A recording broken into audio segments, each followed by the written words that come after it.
कि जातियों की गणना को आने वाली जनगणना में सम्मिलित किया जाए। केंद्र की मोदी सरकार ने ऐतिहासिक कदम उठाते हुए आगामी जनगणना के साथ जातिगत गणना कराने का फैसला लिया है। ये फैसला केंद्रीय कैबिनेट की बैठक में लिया गया। केंद्रीय सूचना और प्रसारण मंत्री अश्विनी वैष्णव ने कैबिनेट ब्रीफिंग में बताया कि सरकार ने जनगणना के दौरान जातियों की गणना को शामिल करने का फैसला लिया है। इस कदम से अलग अलग जातियों की सामाजिक और आर्थिक स्थिति का विस्तृत आकलन किया जाएगा। जातिगत गणना कराने का फैसला राजनीतिक मामलों की कैबिनेट कमेटी यानी सीसीपीए को सुपर कैबिनेट के रूप में जाना जाता है और इसी में ये फैसला लिया गया क्योंकि इसमें केंद्रीय मंत्रिमंडल के टॉप मिनिस्टर्स भी शामिल होते हैं। अश्विनी वैष्णव ने कहा कि आज हुई cabinet committee on political affairs यानी कि सीसीपीए की बैठक में ये फैसला लिया गया है। अगली जनगणना में जातीय गणना को शामिल किया जाएगा। ये एक ऐतिहासिक कदम माना जा रहा है क्योंकि अब तक जातीय जनगणना मूल जनगणना का हिस्सा नहीं रही है। उन्होंने कहा कुछ राज्यों ने जातीय सर्वे अपने स्तर पर किया है, लेकिन सामाजिक ताने बाने को समझने के लिए एक समग्र दृष्टिकोण जरूरी है। सीसीपीए ने तय किया है कि अब जातियों की गिनती अगली जनगणना में की जाएगी, किसी अलग सर्वे के तहत नहीं। कांग्रेस सरकार पर निशाना साधते हुए उन्होंने कहा कि कांग्रेस की सरकारों ने आज तक जाति जनगणना का विरोध किया है। आजादी के बाद की सभी जनगणनाओं में जातियों की गणना नहीं की गई। आगे क्या कुछ कह रहे हैं अश्विनी वैष्णव, आइए सुनवाते हैं। साथियों, आप सब जानते हैं कि कांग्रेस की सरकारों ने आज तक जाति जनगणना का विरोध किया है। आजादी की बाद की सभी जनगणनाओं में जातियों की जनगणना नहीं की गई। 1947 के बाद से अगर देखें, वर्ष 2010 में तत्कालीन प्रधानमंत्री दिवंगत डॉक्टर मनमोहन सिंह जी ने लोकसभा में आश्वासन दिया था कि जाति जनगणना पर कैबिनेट में विचार किया जाएगा। तत्पश्चात एक मंत्रिमंडल समूह का भी गठन किया गया था, ग्रुप ऑफ मिनिस्टर्स, जिसमें अधिकांश राजनीतिक दलों ने जाति आधारित जनगणना की संस्तुति की थी। इसके बावजूद कांग्रेस की सरकार ने जाति जनगणना के बजाय एक सर्वे कराना ही उचित समझा। उस सर्वे को सभी एसईसीसी के नाम से जानते हैं। इस सब के बावजूद कांग्रेस और इंडी गठबंधन के दलों ने जाति जनगणना के विषय को केवल अपने राजनीतिक लाभ के लिए उपयोग किया। जनगणना का विषय संविधान के अनुच्छेद 246 की केंद्रीय सूची की क्रम संख्या 69 पर अंकित है। यह केंद्र का विषय है। 69 पर अंकित है। यह केंद्र का विषय है।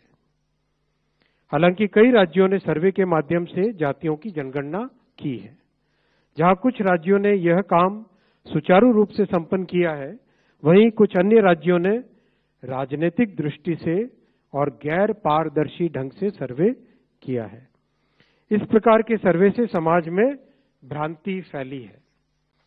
इन सभी स्थितियों को ध्यान में रखते हुए और यह सुनिश्चित करते हुए कि हमारा सामाजिक ताना बाना राजनीति के दबाव में न आए, जातियों की गणना एक सर्वे के स्थान पर मूल जनगणना में ही सम्मिलित होनी चाहिए। इससे यह सुनिश्चित होगा कि समाज आर्थिक और सामाजिक दृष्टि से मजबूत होगा और देश की प्रगति भी निर्बाध चलती रहेगी। आज दिनांक 30/4/2025 के दिन प्रधानमंत्री श्री नरेंद्र मोदी जी के नेतृत्व में राजनीतिक विषयों की कैबिनेट समिति ने यह निर्णय लिया है कि जातियों की गणना को आने वाली जनगणना में सम्मिलित किया जाए। यह इस बात को दर्शाता है कि वर्तमान सरकार देश और समाज के सर्वांगीण हितों और मूल्यों के लिए प्रतिबद्ध है। जैसे कि पहले भी जब समाज के गरीब वर्गों को 10% आरक्षण का प्रावधान किया गया, तब भी समाज के किसी घटक में तनाव उत्पन्न नहीं हुआ था। Friends, I will read this statement in English. Congress governments have always opposed caste census. Caste was not included in all the census operations conducted since independence.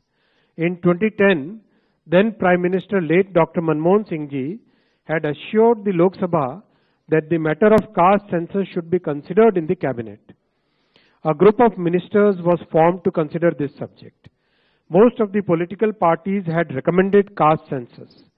Despite this, Congress government decided to conduct only a survey of caste instead of a caste census. That survey is known as SECC.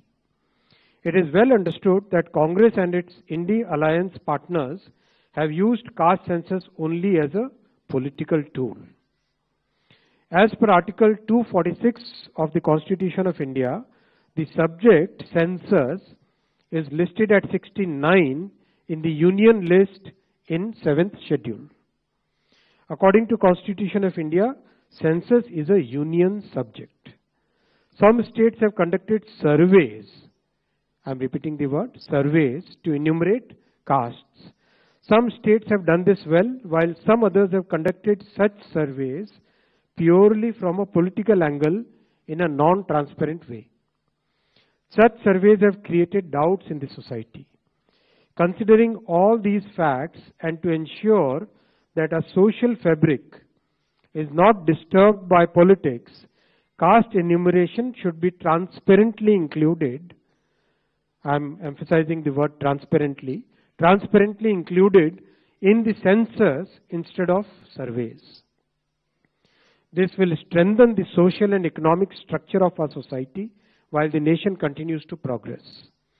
Under the leadership of our Prime Minister Shri Narendra Modi ji, the Cabinet Committee of Political Affairs has decided today, that is 30th April 2025, that caste enumeration should be included in the forthcoming census.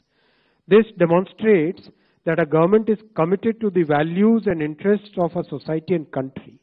Like in the past, when a government had introduced 10% reservation for the economically weaker sections of the society without causing any stress in any section of the society. Thank you. धन्यवाद साथियों, आज हमारे प्रधानमंत्री श्री नरेंद्र मोदी जी के नेतृत्व में cabinet में कई महत्वपूर्ण फैसले हुए हैं, आपके सामने रखूंगा अभी। सबसे पहला जो एक इम्पॉर्टेंट फैसला हुआ है, सिलचर से शिलोंग, शिलोंग से सिलचर हमारे नॉर्थ ईस्टर्न सेक्टर में एक बहुत बड़ा project high speed corridor highway का मेघालय और आसाम को जोड़ता हुआ वो अप्रूव हुआ है। बहुत बड़ा प्रोजेक्ट है, 22,864 करोड़ रुपीस का इसका एस्टिमेटेड कॉस्ट है। 166 किलोमीटर्स 4 लेन एक्सेस कंट्रोल्ड, बहुत इंपॉर्टेंट। अगर आप इसको मैप पे देखेंगे, आपको पिंक कलर का जो एग्जिस्टिंग हाईवे दिख रहा है, ये हाईवे, और कंपेयर करिए अब आप ब्राउन एंड रेड। यहां पे अगर आप कंपैरिजन करेंगे ब्राउन और रेड, ये red colour is from Shillong to Silchar. This will be the new highway which will basically provide a major connectivity to Tripura, Manipur and Mizoram, and this will become a major corridor for Northeast. 22,864 crore rupees का ये project है, बहुत बड़ा project है। This project will be constructed under hybrid annuity mode. There are 3 years of construction period and 15 years of operation period. Because of the northeast terrain, 19 major bridges, 153 minor bridges, 326 culverts, 22 underpasses, 26 vehicle overpasses, and 34 viaducts amounting to about 9 kilometers. बहुत ही complex project है, and this will become a major lifeline for the entire northeast. I'll come to the second decision. आप सब जानते हैं कि प्रधानमंत्री श्री नरेंद्र मोदी जी ने अपने कार्यकाल के आरंभ से ही किसानों के हित में बहुत फैसले लिए हैं, और जो ये ऐतिहासिक तीसरी टर्म है, इसमें तो मोदी जी ने एक के बाद एक किसानों के लाइवलीहुड को इम्प्रूव करने के लिए हर तरह के अच्छे फैसले लिए हैं। आज एक बड़ा फैसला हुआ है, शुगर केन सीजन 2025, इस सीजन के लिए fair and remunerative price sugarcane का डिसाइड किया गया है। आप सब जानते हैं कि this is the benchmark price below which sugar factories cannot purchase. That means they have to purchase at this or above price. Actual calculation of FRP is done on the basis of variety of factors. CACCP is the CACP agriculture cost and prices committee, that committee basically works out the costing, किसानों के बहुत सारे factors, cost of production को, margin को, reasonable margin रहना चाहिए, recovery rate कितनी है शुगर केन में, सब चीजों को ध्यान में रखते हुए ये फैसला लिया जाता है।